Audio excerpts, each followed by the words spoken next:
Hey everyone, and welcome back to my YouTube channel. I know it's been a while, but I'm back. Right now I'm just trying to survive this pandemic, but the bright side of social distancing and being home for so long is that I do have so much time to work on my personal projects, and that means focusing on my YouTube channel and using this time to really dive into other subjects that I'm passionate about, because up until now I've just been doing like hair tutorials, where that's great, but honestly I just rotate between like 4 styles, so I'm not going to be giving too many hair to how-to content tutorials.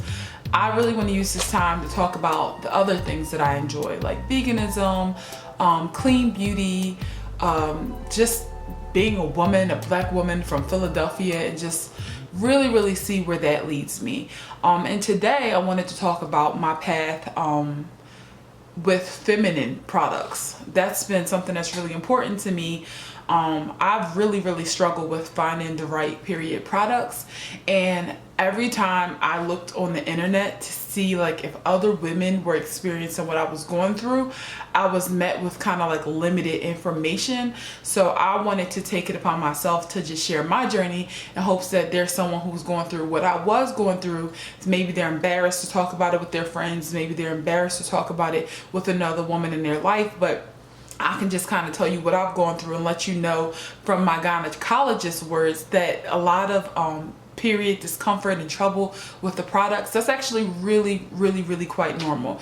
And I'm hoping that as time goes on, there will be more content and more people just willing to talk about it. I had recently discovered that, I don't know, like I was like allergic to like the pads that I were using, the tampons, everything just made me feel really uncomfortable. It took me a while to realize that it was the pads that were being uncomfortable. Like I would just be like, is it me or is it the pads? Is it me or is it the pads? Like, does this feel like this for everyone and I'm just soft, or is this truly uncomfortable? I started feeling discomfort last year, 2019, and it wasn't until like early March of 2020 where I actually decided to just be like, listen, you cannot suffer once a month. Like, you actually have to see what is going on. How come every time of the month you start feeling irritated? How come all these pads feel like scratchy and irritated? Is there an alternative? Because in my mind, Always was the best brand. You know, it was the most popular. It's what my mother used. It's what I've been using since I was 12 years old. So I'm like, this is the top brand. I had start seeing like brands like Lola and all these other really clean based feminine products, and I just thought to myself, like, maybe I should be trying those, but I don't know, they seemed expensive. So I was like, let me just go to the, you know, lady doctor and see what's up. So as always, I get there and I'm like making something a big huge deal, like, oh my gosh, like I'm uncomfortable by these pads.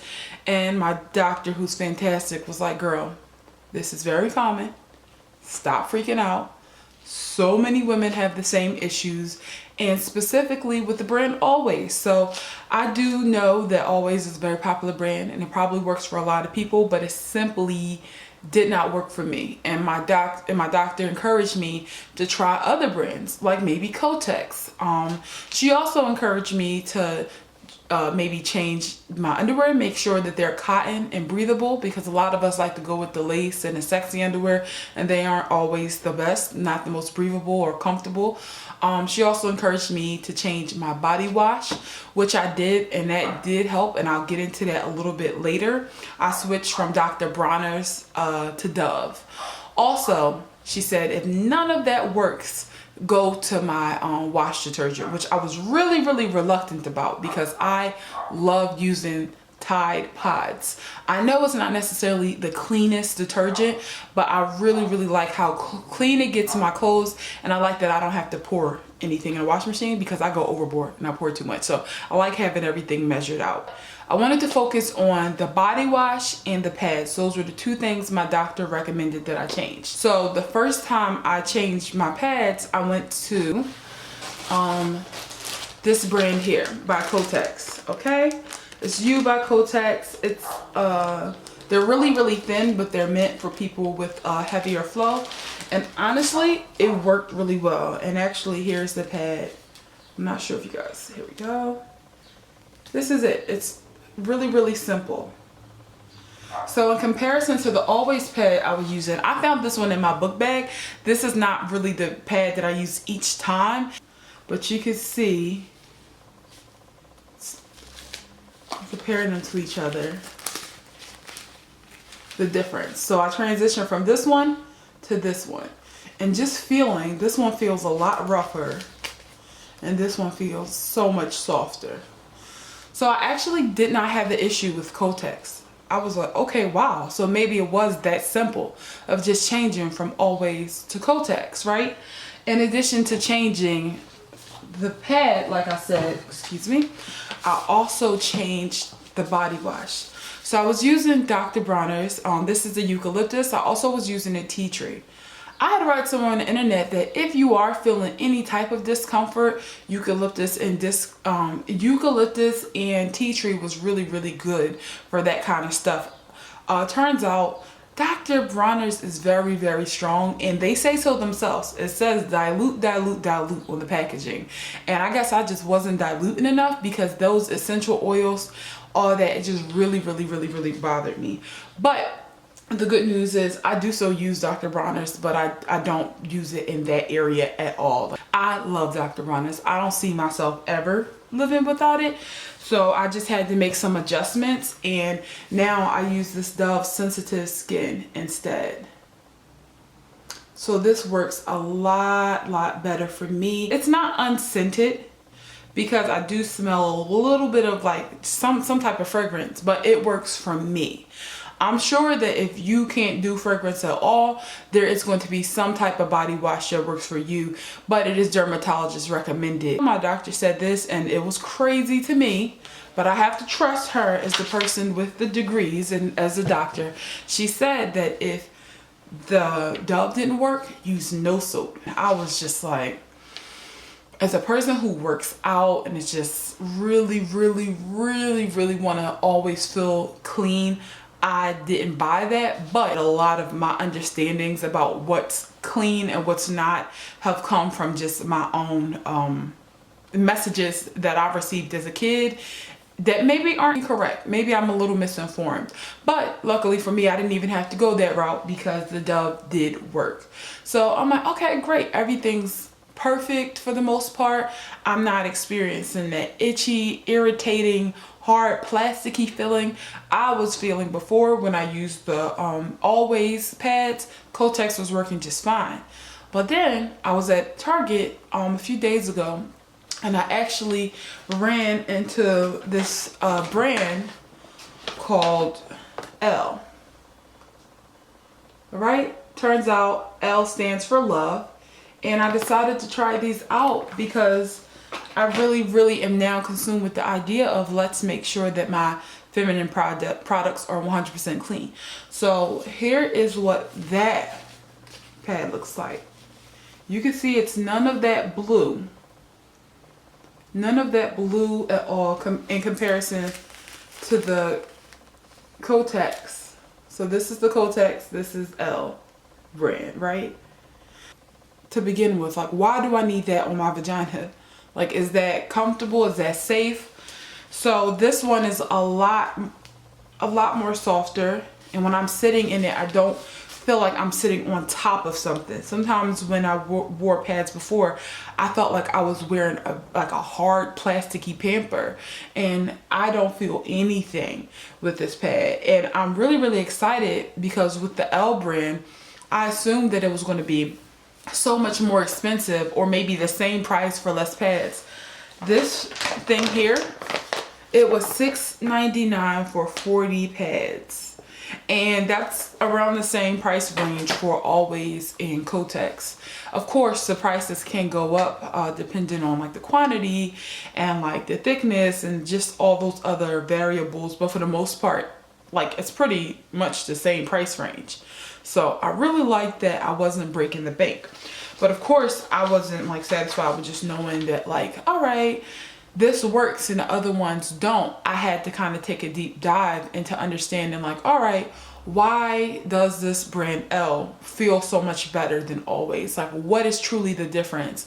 And if there's a difference, should other people be knowing about it? Just in case you're not feeling irritated, maybe you just want to be a little bit cleaner when it comes to a product that you're putting on your absolute, you're putting it on your private part.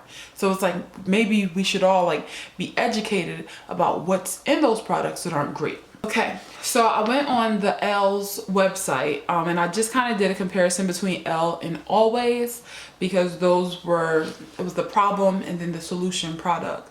So with L, they claim to be breathable. And the tampons are BPA free. They have a BPA free applicator, and it's all organic cotton. And the ingredients that they're free of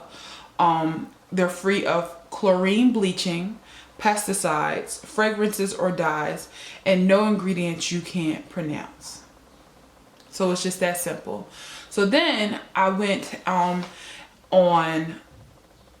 Always' website to see what their explanation was for the way that their products are made.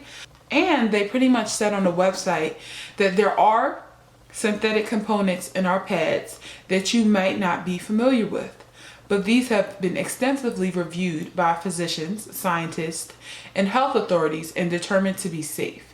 You can learn more about the rigorous testing our pads go through here. And for me, it's just like, all right, so these synthetic products are put in place to what? Make the pad more flexible, to make it more absorbent, because I feel like the pads that I have on now are perfectly absorbent without all that synthetic stuff.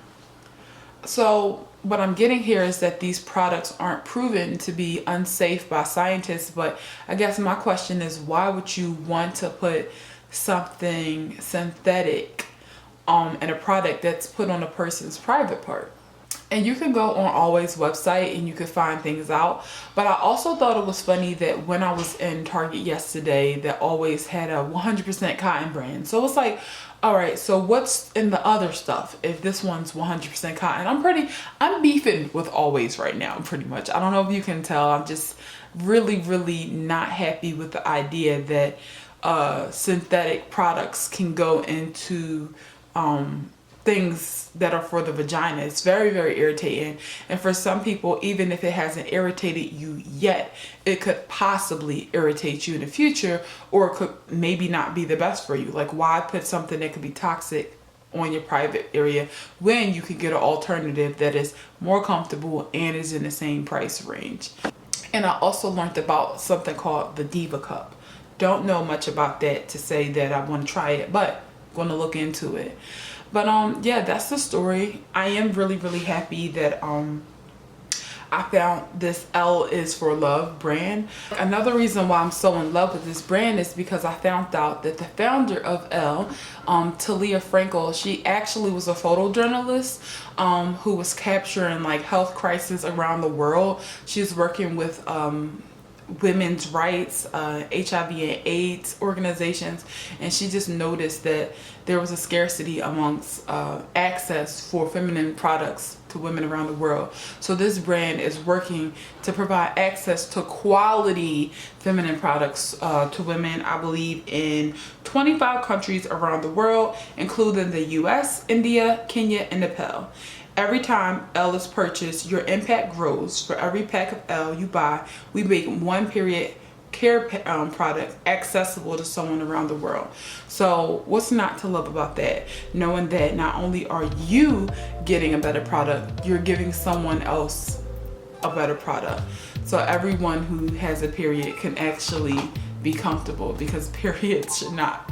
I mean, come on, like the cramps and the bleeding is already uncomfortable enough. Why make it uncomfortable to the touch? So really excited about this brand.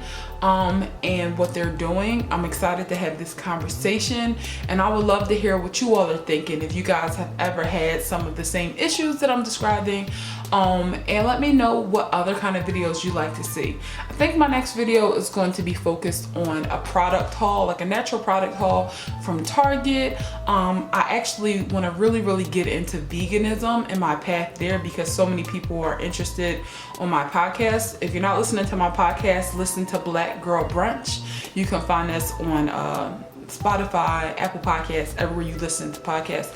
Also, drop in to talk to me on Instagram at Iman Mate. So thank you guys so much for bearing with me as I kind of get used to talking on camera, and of course as I get through navigating this pandemic, which is hopefully over soon. And yeah, that's it for today's video. Bye.